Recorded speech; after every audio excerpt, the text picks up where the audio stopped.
नमस्कार. मी राजेंद्र शहापूरकर आणि आपण पाहतात बुलंद निर्भीड आवाज जनतेचा.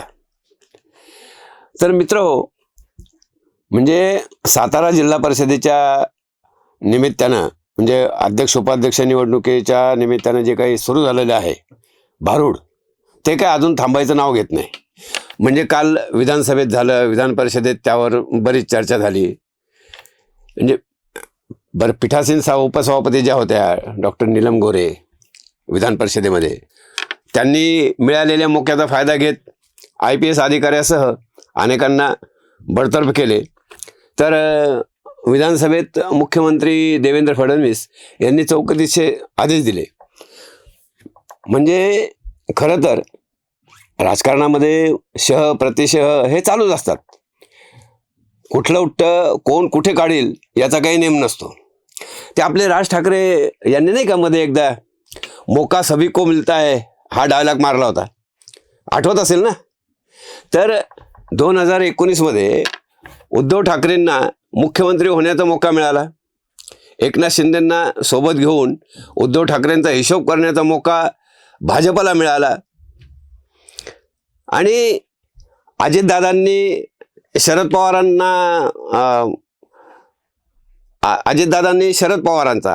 पवारांनी बारामती लोकसभा निवडणुकीत अजित पवारांचा जे काही मोका मिळेल त्याचं सोनं करण्याचं फायदा घेण्याचा प्रयत्न सर्वांचाच असतो.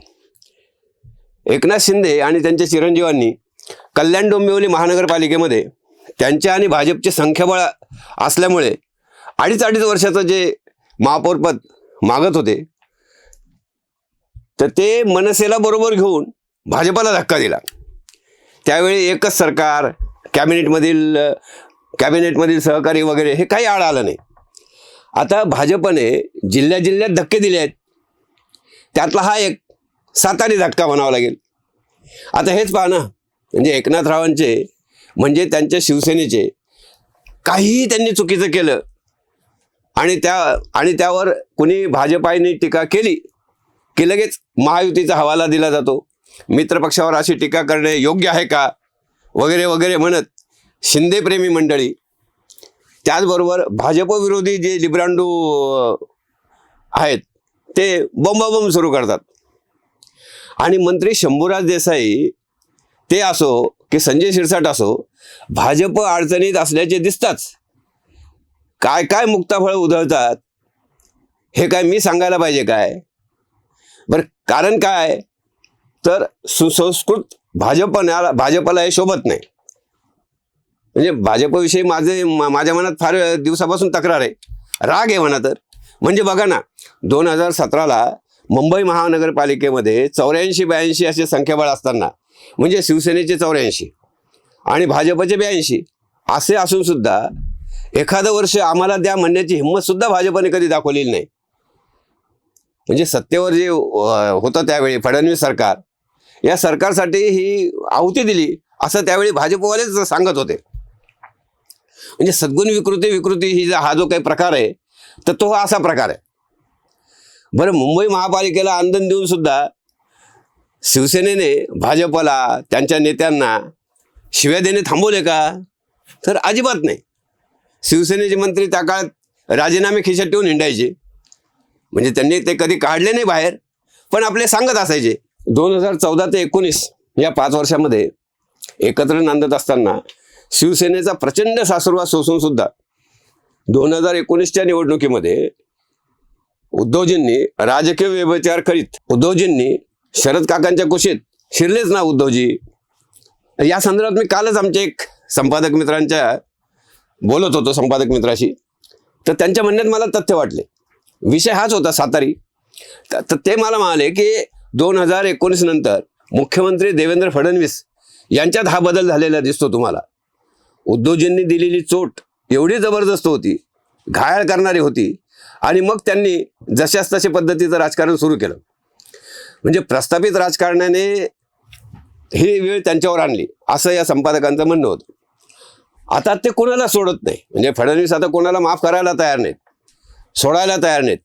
राजकारण समाजकारण जे काही म्हणतात ते जर असंच असेल तर हे असे सही असा त्यांचा विचार आज झालेला आहे. म्हणजे पहा ना, भाजपचे प्रदेशाध्यक्ष असलेले रवींद्र चव्हाण यांना ठाण्यात काय वागणूक दिली हो शिंदे पिता पुत्रांनी. मग आता रडारड कशासाठी करता येते.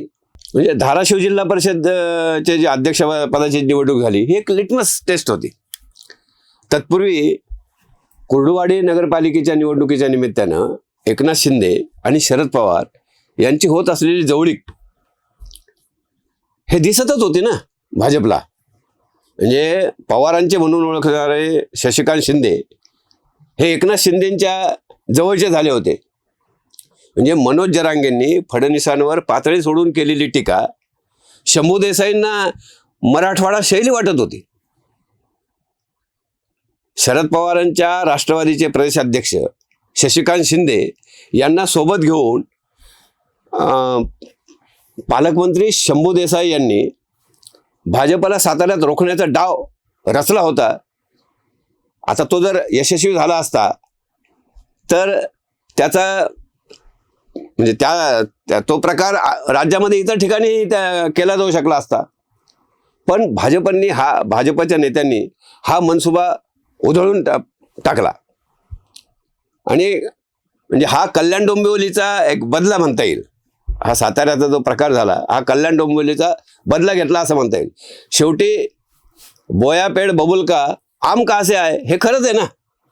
खरं तर सातारा जिल्ह्यात शिवेंद्रराजे भोसले आणि जयकुमार गोरे असे भाजपचे 2 दिग्गज मंत्री असतानाही शिंदेचे मूळ गाव या जिल्ह्यात आहे म्हणून साताऱ्याचे पालकमंत्रीपद शिंदे गटालाच पाहिजे या एकनाथी भारुडामुळे फडणवीसांनी शिंदेचा खास माणूस म्हणून ओळखले जाणारे शंभू देसाई यांना ते पालकमंत्री पद दिलं. त्यानंतर माझा जन्म ज्या बंगल्यात झाला तोच बंगला मला मिळाला पाहिजे असा शंभू देसाईंनी हट्ट धरला. फडणवीसांनी तो हट्टही पुरवला. जे म्हणाल ते केले. सारे जायज नाजायज सगळे हट्ट पुरवले. आणि तरीही देसाई जर महाआघाडीला साथीला घेऊन भाजपवर कुरघोडी करू पाहत असतील तर हे कसे बरे सहन होणार. फडणवीसांचे जे समर्थक आहेत जयकुमार गोरे हे तर देसाईंना स्वयंघोषित पालकमंत्री म्हणून टोमणे मारत असतात. साताऱ्यातील पालकमंत्र्यांच्या शासकीय कार्यक्रमात भाजपच्या नेत्यांना बोलावले जात नाहीत, हटकून वगळले जाते अशी चर्चा आहे. म्हणजे पालकमंत्र्यांच्या बैठकीचं आमंत्रण देण्यासाठी शिवेंद्रराजेंना आणि जयकुमार गोरे यांना शिपायामार्फत फोन केले जायचे. असे 1 न 2 अनेक प्रकार सुरू होते हो. भाजप हे सगळे शांतपणे बघत होतं, योग्य संधीची वाट पाहत होते. आणि सातारा जिल्हा परिषदेच्या अध्यक्ष उपाध्यक्ष पदाच्या निवडणुकीच्या निमित्तानं तसा मोका भाजपला मिळाला. आणि मग फडणवीस, गोरे आणि शिवेंद्रराजे भोसले यांनी मिळून बरोबर कार्यक्रम केला. भाजप मैत्रीत मागे नाही हो, मैत्री निभावतो भाजप. पण विश्वासघात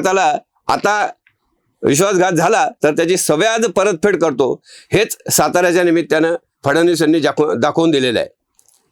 देसाई, शिरसाट, गोगावले, धंगेकर, भुसे, सावंत या शिंदे गटाच्या 5-6 नेत्यांनी जे आव्हान दिले होते त्यांना भाजपला ते त्यांनी तेथे जाऊन म्हणजे सातारा, संभाजीनगर, नाशिक, रायगड, धाराशिव जिल्हा परिषद आणि पुणे महानगरपालिकेमध्ये त्यांना ते आव्हान मोडून काढले.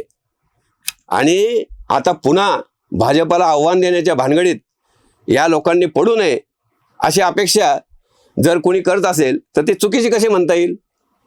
सातारा जिल्हा परिषदेच्या संदर्भातील हा एक वेगळा रंग म्हणा, विचार म्हणा, तर कसा वाटला हा हे कमेंट करून निश्चित सांगा.